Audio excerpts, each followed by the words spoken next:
Some of us keep pretending and saying that we're okay and we're not. So today we're going to talk about why we keep pretending. Hey, hi, and hello. I'm Charmaine, also known as Purpose Life Coach Char, and we are on day 3 of Come Sit With Me. So let's talk, let's reflect, and let's grow. So a lot of us have gotten so used to the saying, I'm fine, or I'm going to be okay, that we don't even realize that we're suppressing things, that we've learned how to function, but we haven't learned how to process. And just because you're showing up doesn't mean you're okay. And just because you're smiling doesn't mean you're not hurting. So, why do we pretend? Let's talk about it. Number one, we don't want to be a burden. Who wants to be a burden? Nobody. We don't want to put our situations on anyone else. But one thing I've learned is that God will place people in your life who can handle what you're walking through. You're not automatically a burden just because you need support, just because you need help. And that's something that I get a lot when I talk to some of my friends. And it's like, well, I don't want to be a burden because they know I'm going through a lot of things already. And I'm just like, if you was a burden, I wouldn't even be asking you. So it does aggravate me when they say that, just to be honest. But God placed me in your life for a reason, is how I look at it. And I know I could be different. I am different. Let's put it that way. I am different from a lot of people. And I understand that. But I feel like God places people in your life for a season or for a lifetime. And depending on what you're going through in that season, God will put the right people in your life to help you get through that season. It's just how I see it. Okay. Number 2, we don't think people will understand. But let me bust your bubble on that one a little bit because people definitely can't understand what they don't know. So if you never say anything, express it, or acknowledge it, how can they understand what you're carrying? How can they understand how you're feeling? You're not saying anything. Nobody is a mind reader.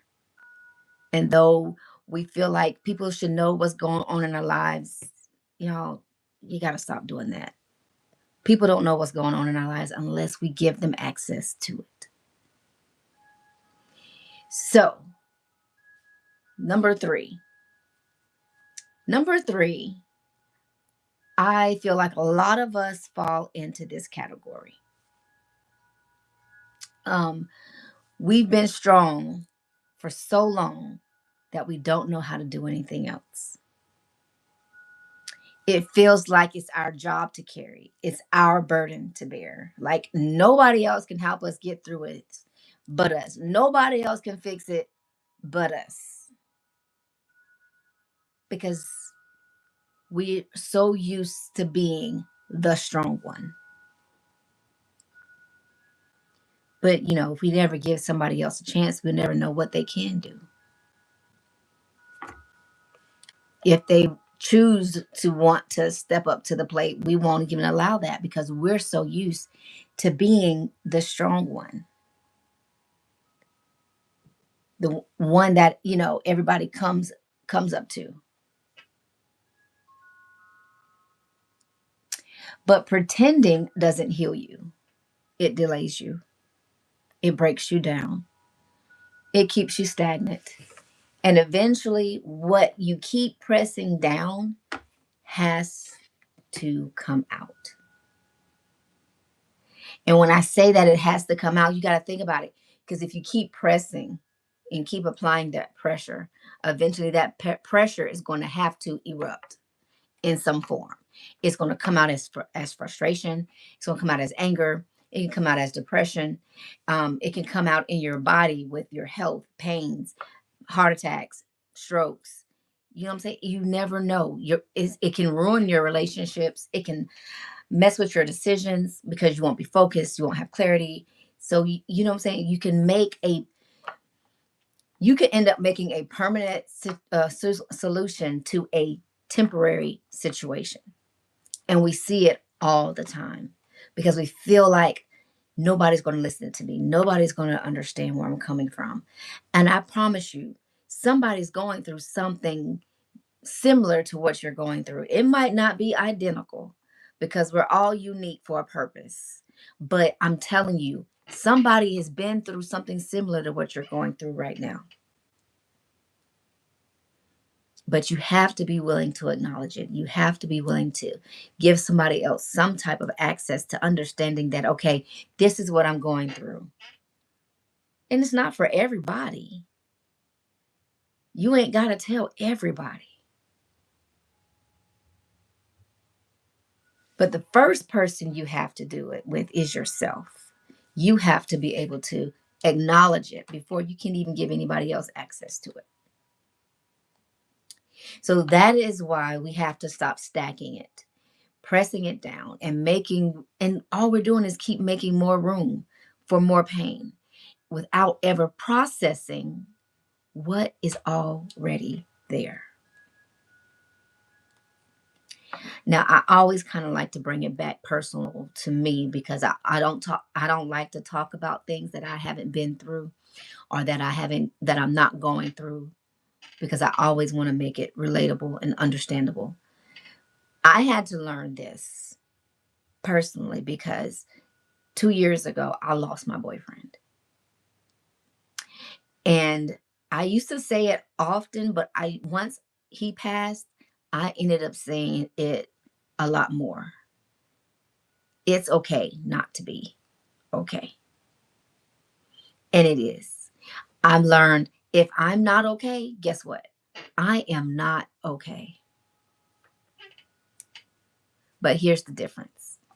I don't have to sit in that being not okay forever. I can acknowledge it. I can feel it because my feelings are valid. I can process it, but I don't have to build a home there. I've learned that I'm not going to keep performing strength while I'm breaking inside. So many people used to say, or so many people still say, you are so strong. But can I tell you the truth? I don't want to be strong. I don't want to be going through the things that I be going through. And half of the time, honestly, I don't want to carry any of it. Just to be real. Because at the end of the day, I know that it's not my strength, it's God's strength sustaining me. And that's why I talk about me personally to be able to help somebody else. Because sometimes we think that we have to physically carry this strength and it's not ours to carry. Because I know I've been through a lot, I've endured a lot, and I've overcome a lot. And there's going to be more that comes along. But can I tell you something else? People cannot walk a mile in your shoes. Some people will not even be able to stand in your place and still show up the way that you show up. So it's okay not to be okay. It's okay not to have it all together. We're going to have storms. We're going to have trials. We're going to have to go through circumstances and situations of life, but we have to learn how to process them. That's the difference. And when we learn how to process, we can begin to look at life differently. So I look at life completely different now. The things that used to bother me, the way they used to bother me, don't bother me the same anymore.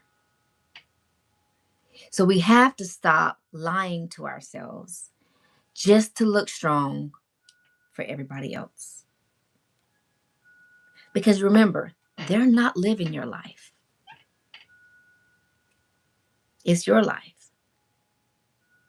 They don't have no need. You don't need no validation for them for your life. Honestly.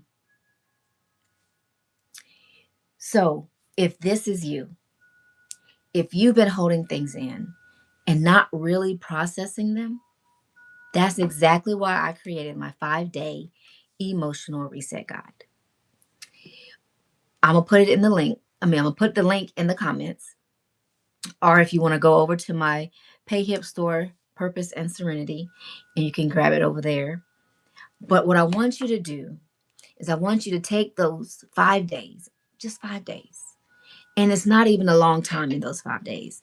I would say take a good 15 to 20 minutes. Take a section at a time.